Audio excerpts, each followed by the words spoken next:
Kanal 3 xana etilgən kvartira arzan baxada yurttaşsa. Assalamu aleykum öyləm var. Bugün bizə Nergiz kafenin yanındayız. Marşrutdan muamma yok görüntürənləriniz deyin. Bir anda yine 5 köpürü, 5 avtobus yurtturdu yine. İşödən girip gələmiz, xalasanızlar. Bir anlam girsab oladı maşında. Şavatını boyu bir biləsilə. İkinci etajda 2 xana 3 xana etilgən kvartiramız patlıç yurttaşlar. Remontlaram əcayib. Yetdikəsə görüb çıxamız danışıb. Yakınla cayımızdan yetib gəldik yine. Padellərimizdən akuratlı. Qadın işlərimizdən zor işlər qoyulan. Bismillahirrahmanirrahim girəmiz.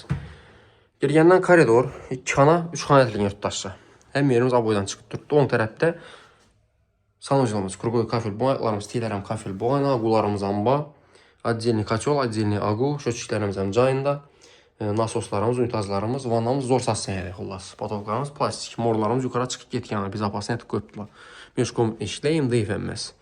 Tak, bir anda yine zal. Aslan xanamız, zalımızın razmeri 5.60'a 3.10. Ayakımız T, taxta, pol, 100% yerimiz.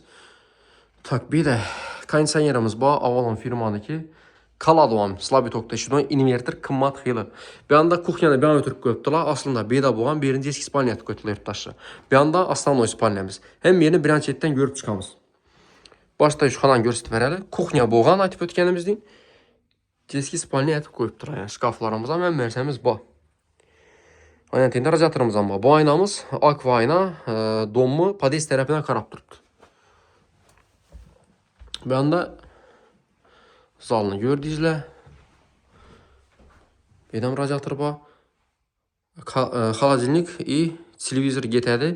Yine 1-2 vəz əkitədilər. Köpnəsə əkitmirlər. Bir anda kuxnyamız. Kuxni mebellərimiz bu. Kafellə urulğan, qaspitələrim bu ayna. Mebellərimiz çvetəm xoşa, solidni çvetlər qoyulğan. Kaçolumuz əcayib. Əvvəlki kaçoldan taza lekin. Moruları yukarı bir zapas edib çık getkana. Bu aynamız donmu el tərəfinə pades tərəfə bakaram. Bir anlamıyla polkelə üstü teyba. Bir malal pasuzalan mərsəni sığdırıb əcayib ət bu qoyasılar. Bir anlarımız nastenli plastik boğa. Bir anda spalniyemiz.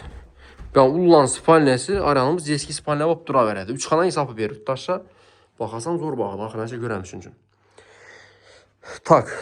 Mıninlə 2,5, mıninlə 5.60 don markasına qaran aynası. Aynalarımız skvazla şörəm zor. Yazda açıq qoysanızlar bir malal əcayib şamal aylanıb duradı. Konserini yapmaqam gərəkməydi. Radiator bu, aqua. Bula MDF, taxta pol həm yerimiz. Həm yerimiz abo yurttaşça. Baxarsan yerə də olsaq 350 milyon son üstünə gəliş edən yurttaşça. Dokumentləri tax aytıb ötkənimizin. Yəni sağ olanlar yurttaşça. Tarxa Tukkan videomuzun Nergiz kafenin yanında, 5 köprünün yanında. Marşrutdan muamma yok. Bakça məktəb həm Mərsə Babidə. Yaşamaka onaylı doğru təyar girib yaşı verəsilər. Sağ olunlar, baxın onlar.